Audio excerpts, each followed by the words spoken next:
never really knowing how I was going to do it, just knowing that I was going to do it. I don't know how, but I will. That's always kind of been my motto. What I do is inconsequential. Why I do what I do is I get to shorten people's journeys every day. What I love about our hospitality industry is that it's our mission to make people feel cared for while on their journeys.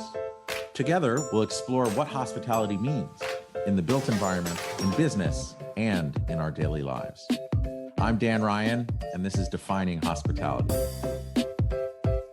This podcast is sponsored by Berman Falk Hospitality Group, a design-driven furniture manufacturer who specializes in custom case goods and seating for hotel guest rooms. Today's guest is a product and technology executive, a team leader, and a digital innovation strategy expert. She's consistently built and scaled enterprise solutions into market-leading businesses. She is a seasoned professional in the hospitality, technology, and product management industries. She's recently recognized as one of the top 25 extraordinary minds in hospitality, sales, marketing, and revenue. She's worked with major companies like Fairmont and Delta Hotels and Resorts. And currently, she is the Global Vice President of Strategy and Product Management at Oracle Hospitality, and still, at heart, a girl that worked the front desk 30 years ago. Ladies and gentlemen, please welcome Tanya Pratt. Welcome, Tanya. Thank you. You get me every time with that intro. I'm like, who's coming to join us? You know what's so funny? I've done so many of these conversations, and so many people say that because it's really strange to hear someone else read your life accomplishments and milestones back to you. And it's just very surprising to all of them. And I always say, usually I'll mess up a couple times and then we'll laugh and then I'll start re-recording and I'll say, that's all you. So it is weird when you hear it, but you've had quite a journey. I mean, it's pretty awesome. Well, I think it's why, at least what it is for me, I don't know about why others react that they do, but as you hear these things, you're the only person that knows what it took to get there, right? What it took to live that kind of a life. So a lot of times these things evoke memories, some amazing ones, some's like, well, I'm never going to do that again. Some are like, I can't believe I survived that. So it's almost like watching your life in rewind a little bit when these things get called out. And I think that's why we react to it. We're like, oh gosh, these memories came flooding back. So yeah, and it's hard. I mean, because in all that stuff that we do across our lives, it is also strange to hear it summarized to like 30 seconds as well, right? And that's to me, that's probably the most shocking thing. I was like, wait, there's more than that. Come on. wait, if this was like, God forbid, a eulogy, surely it would be more than like 30 seconds. Well, yes, but having written and given many a eulogy, not too many, but a couple, that's one of the things to balance. It's like we have this flash pan of an existence in life, but so much happens, but it's really just a snap. And to be able to distill all those great things is, and not miss anything, it's very difficult, very difficult. Thank you for that. Other than that, what does hospitality mean to you? I know I love in the intro how it was at heart, you're a girl working the front desk from 30 years ago, but what do you love about hospitality? What keeps you here? I woke up with a thought this morning because I thought it was such an intuitive and thoughtful question that I hadn't been asked before. And I think if I distill it down to exactly what that means to me and how I would define it is that hospitality is a promise, right? It's a promise that's made and kept 1,000 times in small moments over a guest journey when they're in a hotel, over one's career, like me over those 30 years, right? And it's also a promise to all the different stakeholders that we have in the industry. So a promise to the guests that they will be welcome, that they will be cared for, that they're able to trust the experience from arrival to departure. A promise to employees that they will be respected and supported, and it's a great industry to have a career in. A promise to owners and brands and management companies that they've invested in the right industry and one with a lot of integrity, accountability, and a long-term mindset. So to me, that's how I would define it, as a commitment and a promise to feel valued and deliver consistent service and dependable outcomes. I think that dependability and the service and kind of smoothing it out is a really great segue into one of the reasons why I'm excited to have you on and speaking for Oracle Hospitality. I haven't had that many technology people on the podcast. And to me, it's probably because I just don't understand it. Um, but I'm very intrigued by it, especially as AI and all the different softwares that are out there. Um, and I want to learn more about that so it can help create those memories and keep those promises that you mentioned um, earlier. But I was just at this NEWH hospital leadership conference in DC, and Rado Ivanov, who was on this podcast a while ago from Marriott, um, he was up on stage, and I wrote an article, a Substack about this, and I'll put it in the link there. But he said, you know, technology is, quote, ever hyped, right? And where it actually helps the most is at the points of friction. And he said, and everyone laughed, but I think it's really true. Technology really helps with the tasks that people didn't really follow their passions into hospitality to do. So my takeaway from that was, if the technology is right, it's freeing up all the stakeholders and all the team at the hotel to really focus on frictionlessly keeping those promises and delivering those promises. And I think that there's, I don't think, like, I've also heard that hotels in general are usually the last, and I still don't know why, to adopt a lot of different technologies to help smooth this process out. And I don't know if there's just a lot of legacy systems and things built on top of everything, but do you agree with that statement? Number one. And number two, why is it that the common thinking is that hotels typically as businesses are the last to adopt technology? Absolutely. I mean, I definitely agree. And as somebody who was very early on, a user of technology, even though I wouldn't have defined it as a technology, it was just a thing that we were trained on where you press a couple of buttons and you find a reservation and you check the guest in and you try to search the room and then give them their key to somebody that was responsible for defining what the technology is going to be that's going to be used across all those different customer touch points. And then in this current role is really kind of pushing the boundaries of the solutions that we want to deliver to the industry so that service can be frictionless. Mm. And you're absolutely right. And the gentleman from Marriott, what he said is absolutely right as well. It is an industry that is so heavily dependent on operations, right? Frontline operations. I always say we live and die by what operations can execute. Doesn't matter how good the idea is in the boardroom. It may be a brilliant strategy. If it's going to cause a lot of friction, it's going to, I don't know, make the reservation talk time long or make the check-in process too long. It's just not going to work because the travelers are going to object to, taking 10 minutes to check something in. So focus on the technologies to remove that friction, remove those pain points, remove the data silos that create the risk around the delivery of the guest service. For you at Oracle Hospitality, are you finding the biggest opportunity or the biggest or best breakthroughs to help make that experience more frictionless so that the humans can focus more on the humans? Like what's a real success story that you could spread the gospel on right now from your experience? If you think about yourself as a traveler, right? You get to the hotel, it's 11 o'clock at night, and they're like, oh, sorry, we don't have your reservation. So it starts with that. The experience starts with the check-in. So our solutions in creating a unified hospitality platform ensures that from the point the reservation is created to when the guest is showing up at the hotel, there's no break in data flow.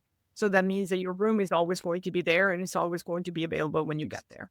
The next one is a check-in point. Oh, I'm so-and-so. I'm a loyalty member. Oh, really? We didn't know.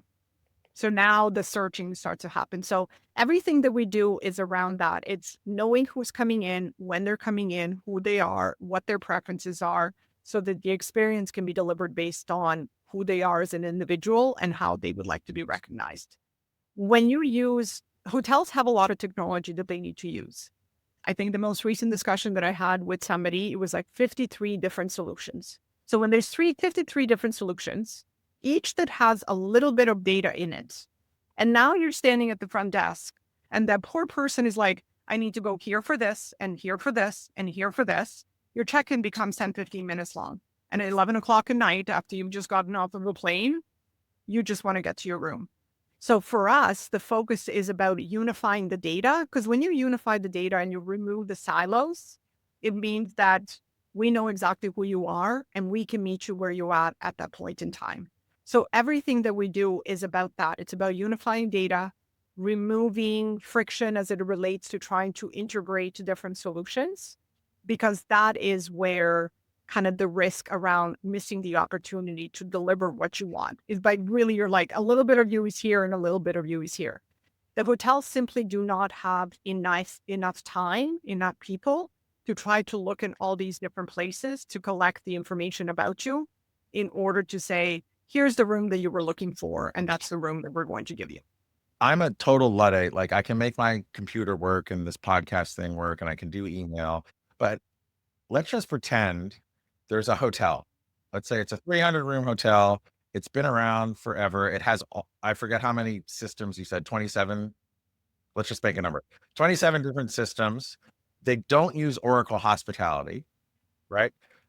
But your teams get a meeting with whoever the owner or the operator or the manager is, and you convince them to switch their suite or incorporate everything into Oracle Hospitality.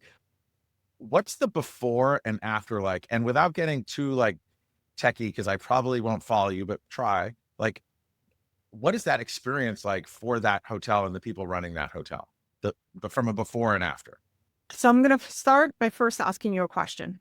Have you ever checked into a hotel where they have said to you, have you stayed with us before? Yes. Had in fact stayed with them before? Yes.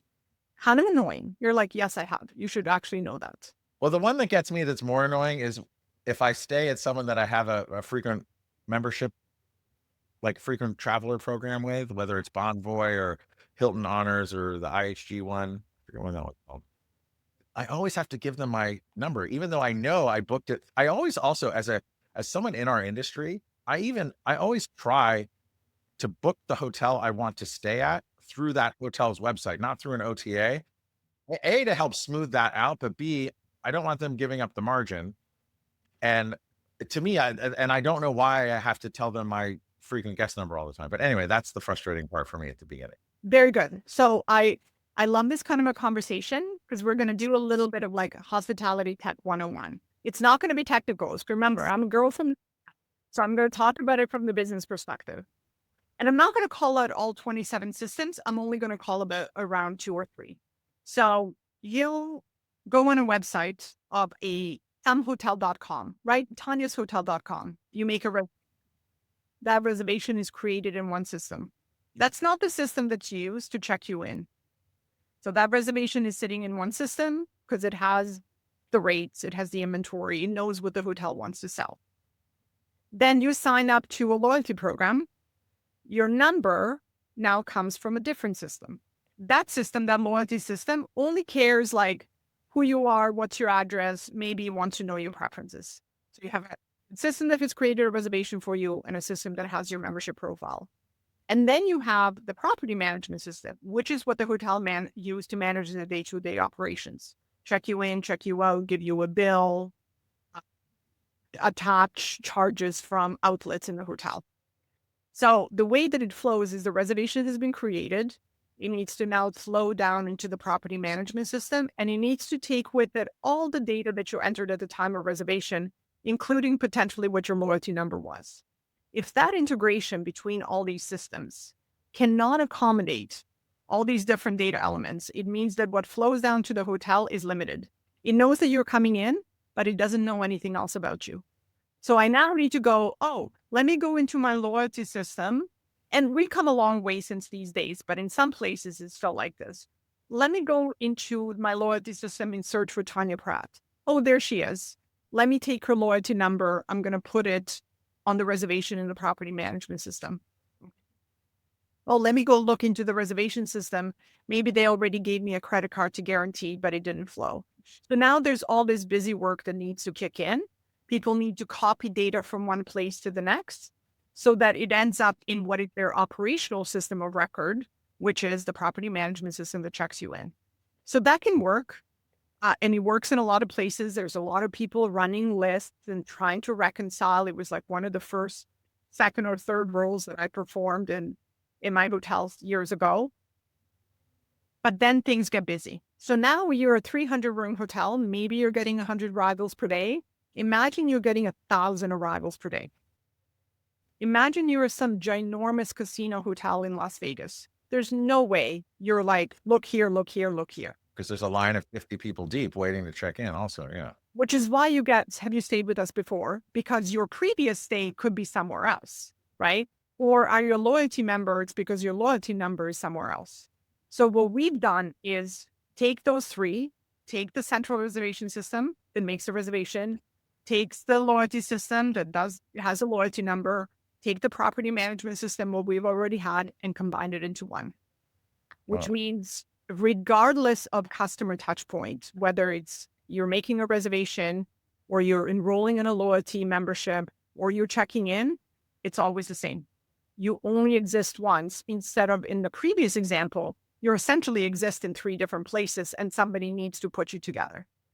And that's in the Tanya hotel, the 300-room Tanya hotel. But what if there's a portfolio of hotels? I guess you can only do one hotel at a, like, what's the dream scenario for Oracle Hospitality? Is it getting every single individual hotel optimized, or does it branch out and like have everything be more seamless for across a portfolio? Absolutely. So we can support both. And we have quite a few customers that have hundreds of hotels. But Tanya Pratt, even if she stayed at 20 of those hotels, she only exists once. So when I check in to hotel number 21, they're like, oh, welcome back. We know you haven't stayed with us. You've stayed at these other 12 hotels. So you get recognition across the brand, not just for your own specific property.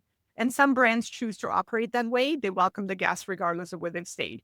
In some other situations, there's sometimes a little bit of apprehension around kind of putting everything together because, you mentioned that you have owners and developers that are listening to this podcast. And sometimes if there's different owners that own different hotels, they're like, I don't want you looking at my guests, Mm. aren't they enrolled into a loyalty program? But that's sort of, just kind of something that happens. So we can support you exist once within but multiple times for different hotel, unless you enroll in a loyalty program and then you only exist once. But we can also offer recognition beyond a membership, meaning you only exist once.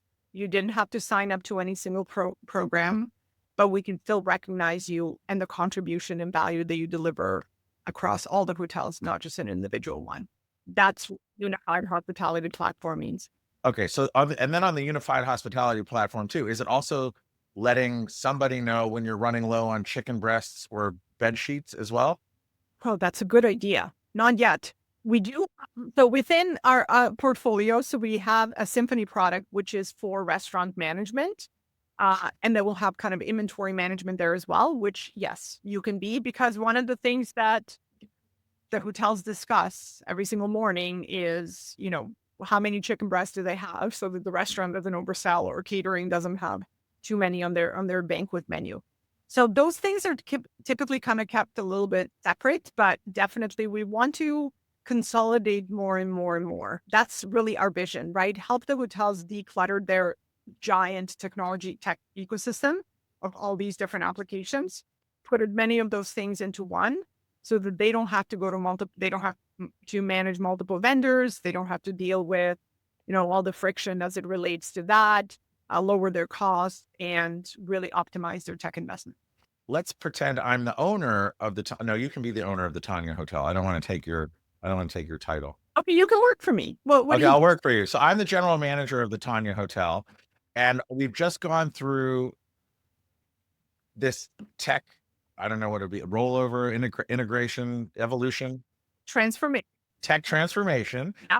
How does that, because the other thing I know is supplying FF&E to hotels, which is like all the furniture, fixtures, and equipment. I can show what an ROI is after a renovation, as hard as a renovation can be. Like they'll get a bump, the hotel will perform, the value will increase. How do you measure that going from that before to after? Like, what are those KPIs that I, the general manager, would notice as far as increased efficiencies and better profitability in the hotel?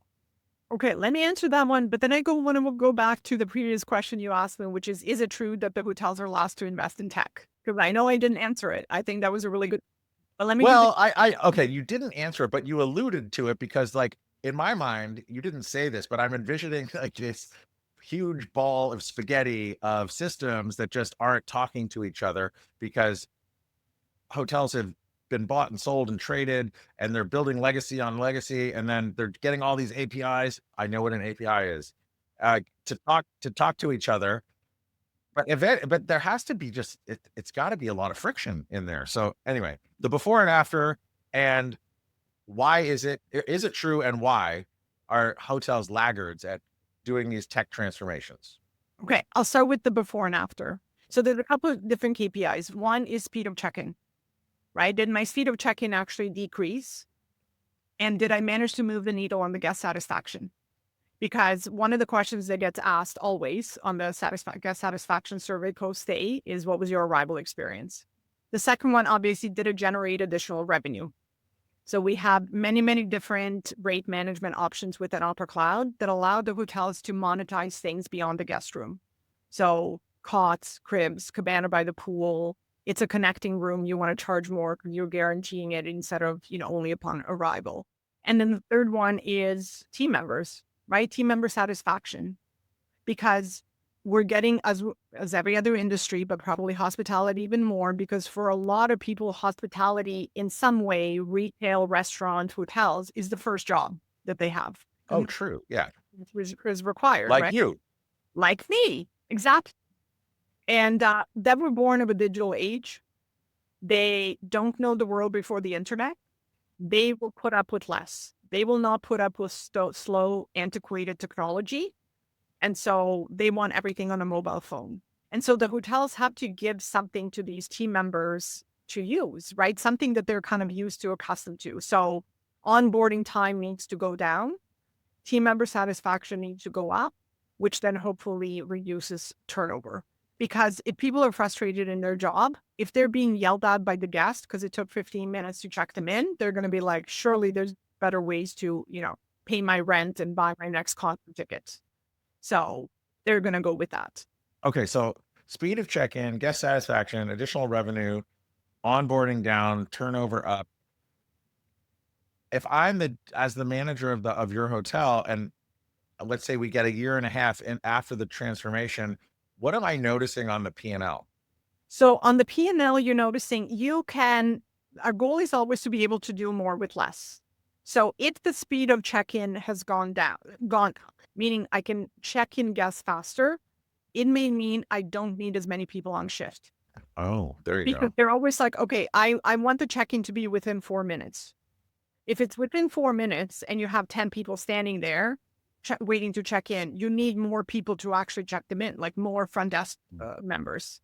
But if you're able to do it faster, now you can reduce actually your head count or have the people kind of go and roam the lobby. The other one is, because the solution is available on a mobile device, you can have what we call line busters. So people that go into the lobby and like, oh, you're checking in, let me help you. Oh, so they can like help check in while you're standing there, or preload what the person at the desk needs. Correct. So we kind of need to guess where they're at or being front desk less. So instead of always having to go and queue up at the front desk, because that is where the computer is with the screen that checks you in, how about you take Opera Cloud on a phone or a tablet and you are standing at the front door, or you're saying to the VIP guests, I will accompany you to your suite or check you in. Or you are a VIP guest and the general manager wants to check you in the restaurant while you're having lunch, stuff like that. So they're able to kind of review it. The other one is, how much of my revenue coming from things other than room, packages, other services, things beyond just kind of the daily rate that you were paying in the hotel room. So are you starting to see a mix? The second one is guest satisfaction. Again, are you having, sorry, you asked about the P&L. So let me kind of on that theme a little Well, bit. guest satisfaction could, I mean, in theory, it's like marketing. You might not be able to tie it one to one to a guest returning, but it probably does on the margins, right? So the other thing is like a cost of sale. Are you able to drive more direct bookings because you're able to offer things through your own website that isn't cannot be offered through other channels? So now you're driving more revenue or more bookings through your direct channels, which are going to be your lowest cost of sale. Cool. Um, and then going back to the original question, that ball of spaghetti metaphor, is it true and why in your experience? 100% true. And I've lived through it over many decades. And I here my theories are on it is that sometimes the thought of doing everything prevents you from doing even just one thing. It's like me trying to spring clean my closet. I'm like, I can't Yeah, me every day. go into your garage and it's like, I don't even know where to start. Yeah. When you have that big thing, you're like, oh my God, what do I do first? Okay, so that's one thing. Two, and this is changing. This is changing, but it was certainly the case a couple of years ago, is people that were in, let's say, hotel, right? You're the general manager, and you're like, I remember the days when we could check people in on a piece of paper. Everything was great. Do we really need this technology? And that going back years and years, obviously there's a realization how much technology can help you, which I love to see across the board at all leadership levels. There's that. The other thing that has changed is that solutions used to be very much managed, or technology used to be very much managed by technology people. So, technology manager on property somewhere centrally, some sort of a person in the tech space. What I'm seeing now and what I love and has been the trend over the last few years, there's more and more and more business people, business stakeholders that are at the table making these technology solutions. So they're kind of driving things forward. The other reason, and probably has been the case for so long, is like you're competing for the wallet. Am I going to change my boiler or am I going to change that computer? Right? Oh, I need new sheets. Oh, I need this. Oh, I need that. And that was the case when technologies were very, very expensive because they were on premise. So you needed a server, you needed to install things on it, you needed a person that's going to reboot that server and that kind of stuff. And so cloud technology, and to speak about upper cloud specifically, has brought technology closer to the masses. It's made it accessible to everybody, right? Because we provision it, we deploy it, we manage it. You don't need this, people or an entire infrastructure on property to now manage the tech. So because the initial investment is not as significant as it was before, because it could be tens, hundreds of thousands of dollars sometimes, we're seeing the adoption pretty much like skyrocket. And it certainly had. We saw probably the fastest growth since the pandemic. That was really a huge catalyst for cloud technology adoption in hospitality because, people left the industry and it kind of never came back. And so owners, brands, general managers had to try to figure it out. And the easiest way to try to figure it out is get somebody else to do it. Yeah, I appreciate that choice of the boiler or the sheets, because this comes up a lot in what I do as far as on the FF&E side. Hotels, out of most or all, I, I don't know about all because commercial real estate is very broad, but they spend more on capital expenditures than most other silos of commercial real estate. And in the sense that when you're facing a renovation or a boiler goes down like that, that can be a huge number. And they renovate more frequently than others. And I wonder, like, when they do a renovation of a hotel or a boiler goes down, that's a capital expenditure, right? For an asset that's kept on property. In the past, when they had their servers on there on property, that's a capital expenditure that depreciates over time. I wonder if from an accounting perspective, is the cloud something that can be an expense that you can just take every year? It doesn't depreciate on a schedule. It must be.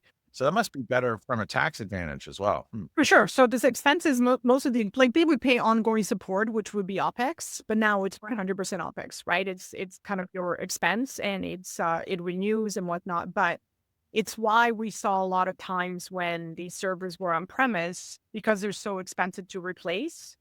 Sometimes hotels wouldn't replace them long after the due date. which would cause degradation in service, right? This thing would start going down. Now the system is offline. Now you're like, I can't check guests in, all that stuff that goes along with it. So to be able to give them stability, scalability, security, performance, and really take that worry out of their hands so they can just focus on being hoteliers instead of trying to be technologists working in a hotel is amazing. Now they can take that technology sort of analytical skill set and turn it into new innovation, right? I have the foundational tech. I can now innovate on top of it. And keeping those promises. And again, going back to what Rado said at that thing, it's like the tasks, like most people, okay, hospitality is a great first job experience. And I think you can take that experience and apply it to anything in your career and your life. Um, but the people who go to hospitality school and want to get into management and be a GM or a hotel developer, and they start in there and they're really following their passions, they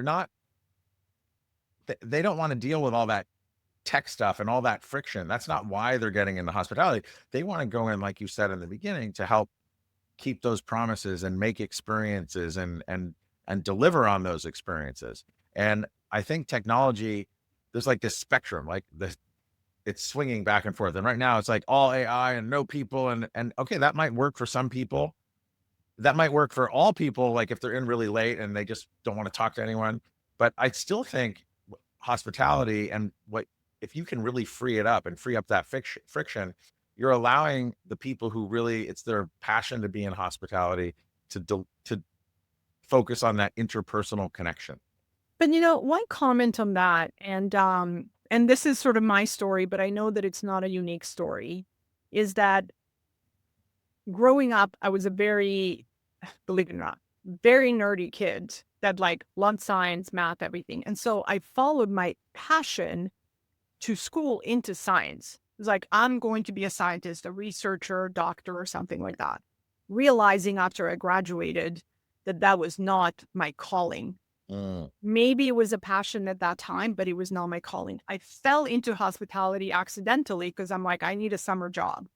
And then by being exposed to it, I was like, this is my calling. I have found my people. I have found my joy.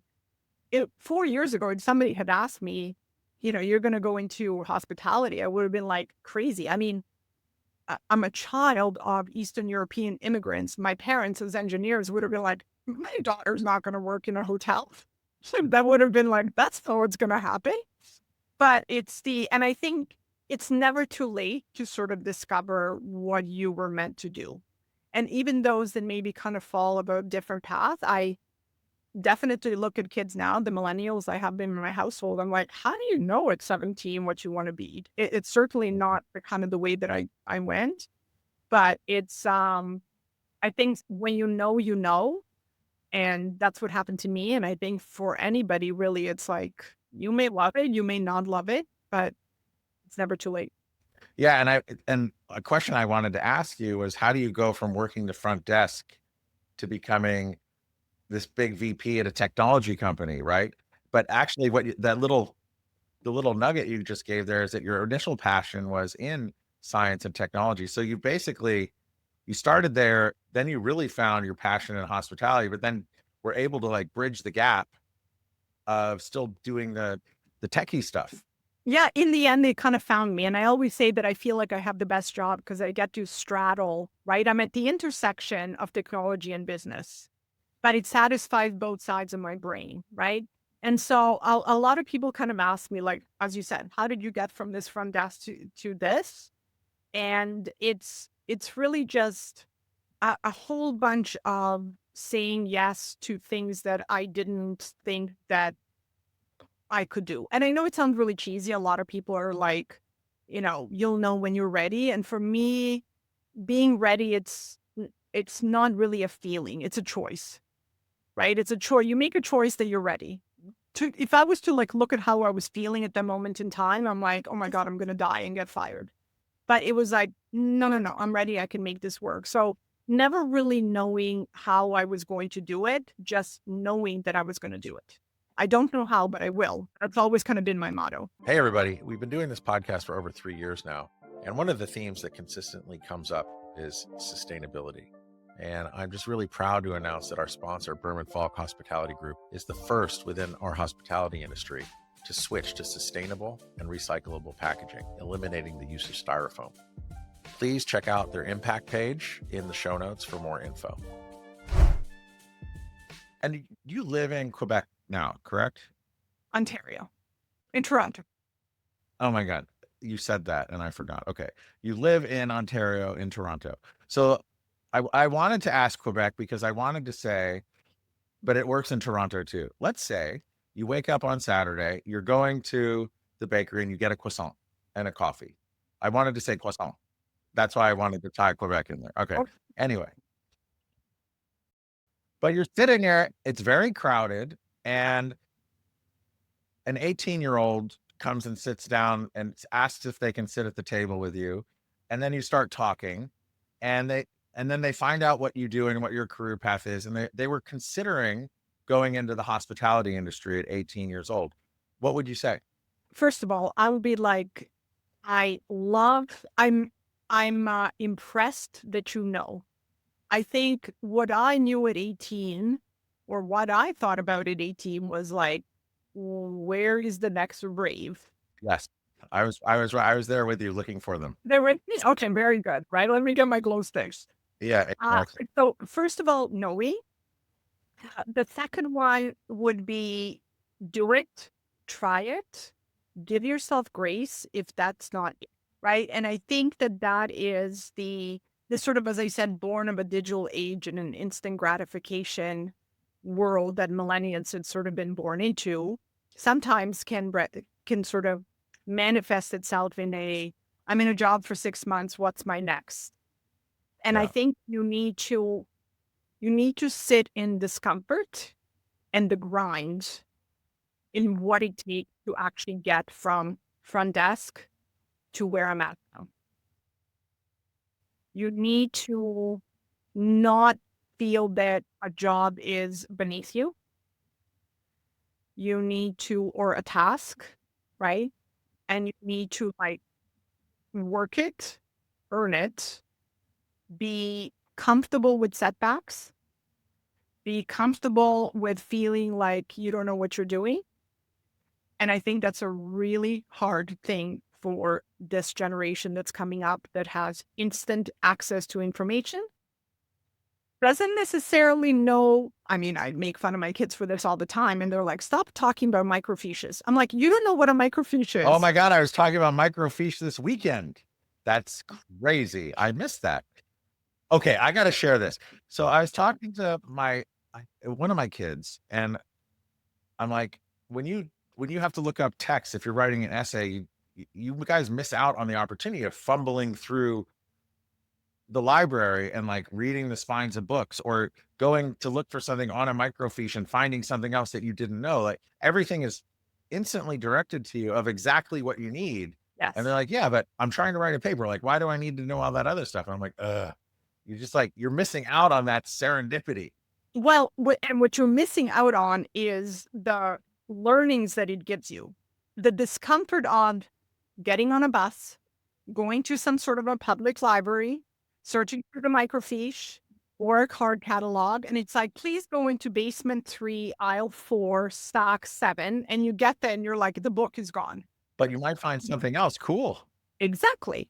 But for Mhm. that, it's like perseverance, tenacity, patience, all these skills that you learn because you had to endure the grind of getting to the information you want versus if you just Google it or ChatGPT and it's there, when the time comes or when you are faced with a situation that requires patience and perseverance and grit and not getting like super irritated and mad, or at least not publicly, it's a foreign feeling.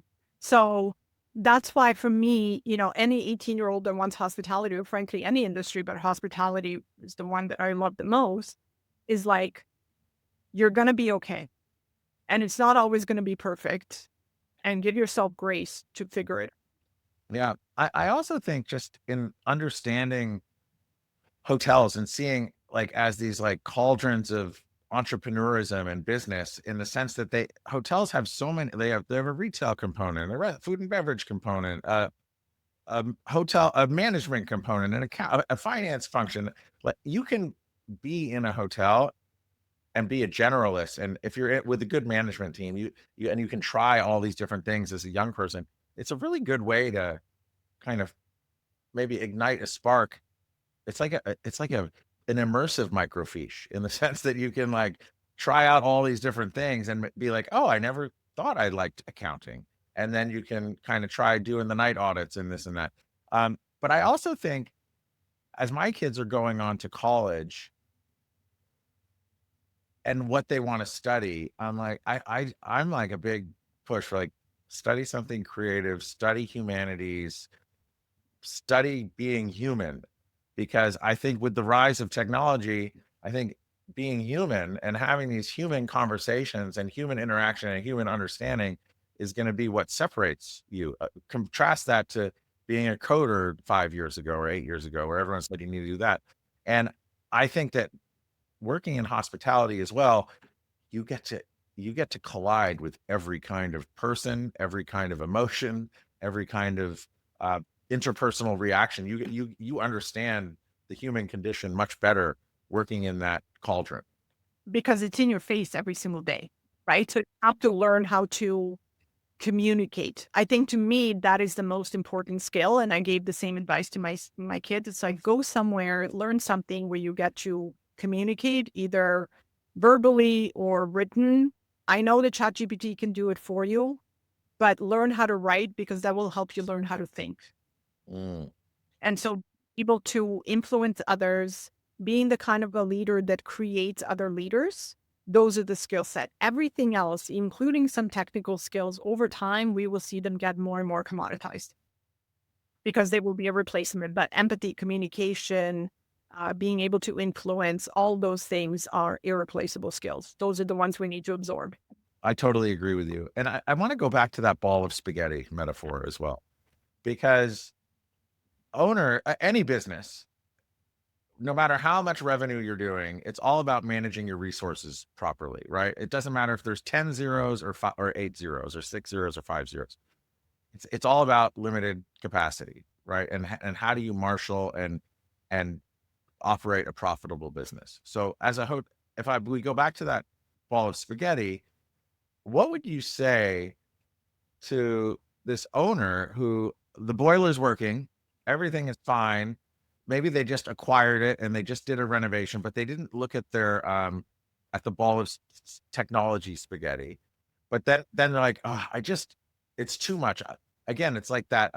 How do you eat an elephant one bite at a time? How do you talk to that person who might be on the fence, or how does the team talk to them who might be on the fence and start taking that one bite? So we call that process discovery, right? And it's probably one of my favorite things to do, which is like really getting to know who they are as a business. What is their identity? Who are they or who do they want to be? Because the key is to try to stay true to themselves. So you kind of look at every single area of the hotel, front of the house, back of the house, and you deconstruct it. Walk me through your day in the life for every single one of these individuals that either interacts with the guest or does something back in the house that contributes to the guest interaction. And then we kind of identify, which one matters the most, or transforming which of these functions will yield the biggest returns. And then that's how you do one at a time. So for some, yes, it's the ball of spaghetti, but maybe what is broken is their distribution, right? It's manual.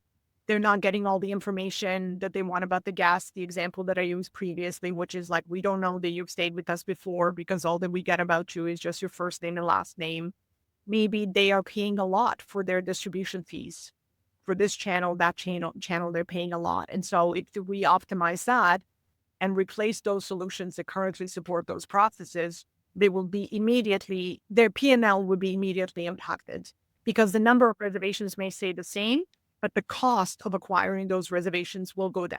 So that's one. Or another example could be sales, right? They're a hotel where 70% of their business comes from group business. Maybe they're huge in weddings. There's some country club somewhere or a resort hotel and it comes from weddings. And today There's multiple people running around with file folders and clipboards and all that kind of stuff. We're like, oh, if we can optimize this, meaning your salespeople are not spending that much time on administrative tasks, they're actually spending more time selling or with the client, that's going to now give you more business. So we can turn those opportunities into actual bookings.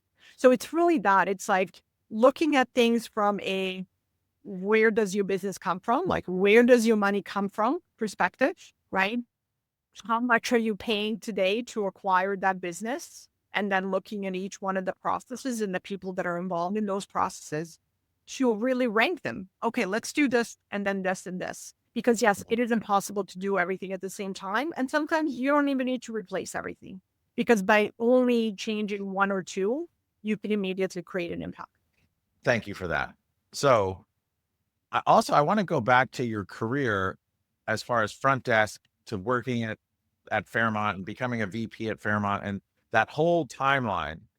Um, what do you think was the most pivotal moment from your hospitality experience that helped you and defined your path at Oracle, like leading product and technology teams? I'm going to get very specific because I remember it yesterday. It was February 17th, 2006.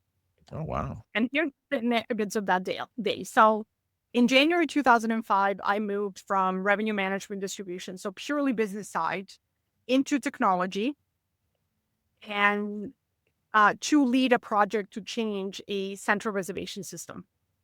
Because the CIO of the company at that time that had come from outside the industry was like, if I'm going to put the business through a transformation, let me get somebody that understands the business. So we still joke. He says that like he plucked me out of obscurity and gave me a career in tech. But he's like, hey, come and do it. And I'm like, I'm not a technologist. Like I can barely reboot a printer. And he's like, no. I don't need you to code. There's people going to be doing that. I need you to just like help transform the business because you've been in their shoes. You know what it's going to take to do something like that. And I'm like, no problem. Went through the project. Everything was great. The system went online. It was April 11th, which is tomorrow, 2005. And I know that because the next day I went into the hospital and had my daughter. Oh, wow. Okay. There we go. That's a good timestamp. It says a lot about her. She's like the product of that environment, me working through the project while pregnant. Anyway, so now it's like almost a year later, the system goes down. Ooh. We're talking to like the technicians. How long is it going to take? They're like about 18 hours. So to put it into sort of like a way to understand. So this means that for 18 hours, there's no new reservations being made. There's 70 hotels around the world screaming, Wow. oh my God, millions and millions of dollars of revenue. My job is to like basically operate a command center where the general managers from all these hotels can call in to identify the status. So it starts at like 10 p.m. and for the next 18 hours. We're in an office, people are like going home. Yeah, get them sleep. The CIO at that time, he's like, I'm going home, right? He's like, I'm going home. I'll see you in the morning. I'm like, no problem. He's like, you got it. I'm like, With everything fixed. correct. Meanwhile, on the I'm inside, going to have a good night's sleep and you're not. correct. It's now like 3 o'clock in the morning. And I'm still there, like adrenaline has kicked in, right? So it's like I'm not sleepy or anything like that. He comes 3 o'clock in the morning, comes back, sits in my office across from me. And for the next 11 hours, continues to sit in my office across from me, one there manning the command center. The thoughts that are going through my head are, what would happen if I just got up and left? Like if I just quit, right? Because I don't know when this is going to be done. I don't know how I'm going to survive this. I don't know, like, I just need to stick to like what I know, right? Which is the hotel business side of things. This whole tech is like, I'm not meant for it. And so those are the thoughts going through my head, but I'm like, okay, I'm just sitting there. System comes back online, no problem. And so after that moment, I thought to myself, if I can survive this, I can survive anything. Mm. And that was because not leaving in that moment, what showed me what I'm like, how tough I am. I don't know, it sounds cheesy, but it's like what I can sort of survive. Cause I honestly would be like, I'm gonna get me, especially with this man sitting across from me. What makes the story even emotional, I'm gonna end it with that before I like start crying. It's now fast forward 15 years, 13. It's like 2019. We're having a retirement party for him.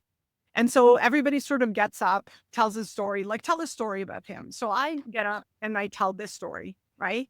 And I say to him in front of everybody, the thoughts that were going through my head, right? The thoughts were like, I think I'm just going to leave. What would happen if I just left? And he turns to me and says, why do you think I came back? Ah, because he would have held you in that chair until it was done.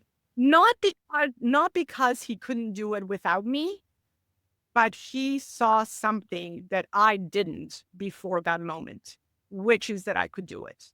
And so to me, it's one thing to sort of like, people always say, it's like, do you always know what you're capable of? You don't until you do it, Yeah. right? You don't know you can run this fast or jump this high or anything like that.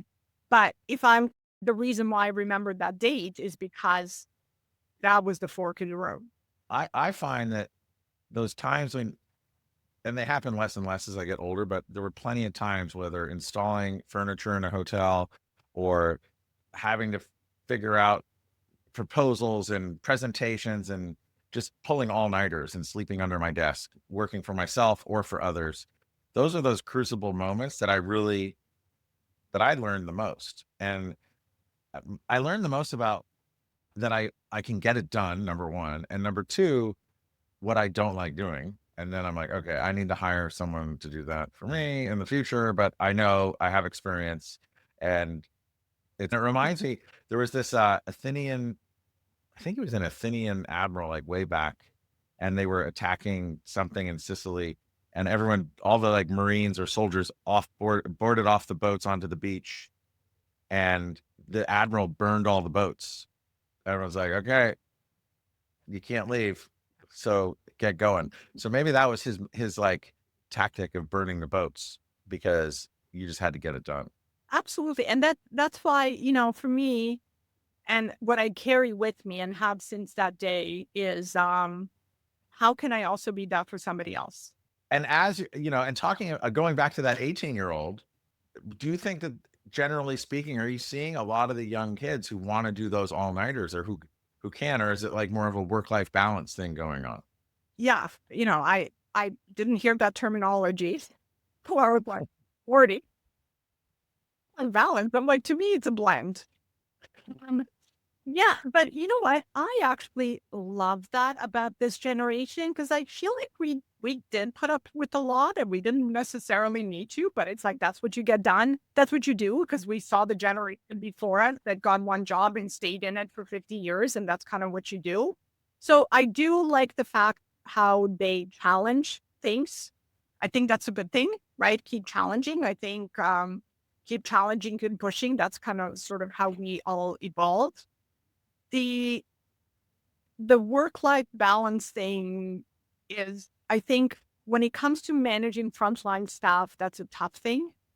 From what I'm hearing, like from friends that are still sort of doing that, there's a lot more of like, I'm not feeling well today, I'm not coming in. And there's nothing wrong with it. It's absolutely right. But when I was 18, I'm like, unless you were bleeding and had to be in the ER, you just could have showed up to work or just it doesn't matter if you went out, you went home, had a shower, and went to work.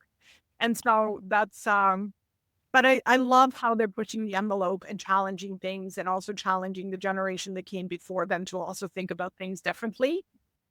But I think what's important for them to remember is that, everybody, people always are like, oh my God, you have this role that's perceived to be something, and it's amazing. I'm like so fortunate to have it, but it's like, do you know what it took to get there? Are you willing to put in the work that got me to this role?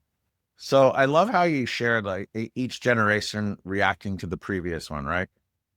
What's interesting about I'm rereading this book I read a while ago. It's called The Fourth Turning, and basically it says that history, even going back to the Athenian admiral I was talking about, they go in 80-year cycles, right? And then each generation is about 20 years. So there's 4 20-year cycles in each 80-year turning. Yeah. And every turning, there's like a major shakeup. So the last one was World War II. And that was like the greatest generation. They're referred to all the people that fought in that. What's interesting is if you go forward from the people born before 1945, like 20 years before that, who were all fighting, and then you go forward those 4 generations, the next greatest generation or hero generation are those millennials. And I and so and it's repeatable back every 80 years. You can go back 1,000 years, and it's always there's a hero generation. I forget all the names of them, but it is surprising, like the way that they grew up and all the from I don't know, just speaking as an American, right? From like September 11th to the financial crisis to COVID to you name it, you name it. It's always been crisis after crisis after crisis. And apparently that's the next hero generation. So I'm really happy you're working with so many of them. Yeah, me too. They definitely push me and challenge me. It's good. So I have it professionally kind of been and personally, but I'm looking forward to what they're going to create. I keep saying, I'm like, listen, I need you guys to do well because we're leaving this world to you. Like somebody's gonna have to take it from us when we're 8 years old. So And your daughter, born in 2006, is one of those hero generations as well. My kids are the next one, right? So they were born in the they're just after. So I don't know what they are, Gen Z, who knows? But they're not millennials. But apparently, the millennials are the hero generation. So I just need to start thinking about that more. And the book is really good. So I would recommend that. As you untangle all of these balls of spaghetti, Tanya, and your team, you and your team, and you're developing new products and finding all these solutions, and maybe, just maybe, those owners will be more inclined to buy or invest in this new cloud technology. What's exciting you most about what you see in the future? so if I think about the owners, right? If I was an owner, like what would I want? I would want disciplined operation, a thoughtful investment, consistent performance. And so for us, it's about continuing to create value for them through the investment that we're already made, right? So it's not about, okay, write me another check. We love that. But it's not, it's continuously delivering even greater value in out of the investment that they've already made in us. I see things kind of moving beyond the guest room, as I mentioned earlier, which is how do I create experiences for the guest and not just stays, right? How do I include components of the community around me? How do I stay on top of, not even stay on top of, but just trying to keep up with the transformation that we're going through because of AI? How do we not dehumanize hospitality? Humanize, dehumanize hospitality, whatever we want to call it, and really, really focused on having hospitality continue to be something that owners want to invest in. Yeah, That is my goal and my hope. those are great goals. And again, I think that all the technology and all those systems, and once that ball of spaghetti gets untangled and you're making these hotels, these places of business, these cauldrons of people, if you're able to free up the people who work there to interact with the people who are coming there, and really it frees them up to really lean into that human experience. So that's my hope for technology, is that it just helps us be more human with each other. Your hope is my promise. Awesome. Well, so now we can be the yin and yang. I have hope, you have promise.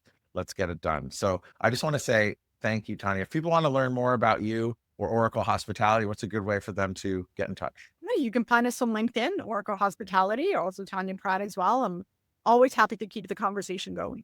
Awesome. We'll be sure to put that in the show notes. Everyone, I'll put a link to that quote by Rado in the Substack I wrote because I think it really ties in perfectly here. Thank you for listening. Thank you for tuning in every week. If this changed your idea about technology, or you know someone who might benefit from an investment in technology in their property, please pass it along to them. We grow a lot by word of mouth. Don't forget to like, subscribe, leave comments. It just all helps with all the distribution. Thank you, Tanya. Thank you, listeners. We'll catch you next time. Thank you, Dan.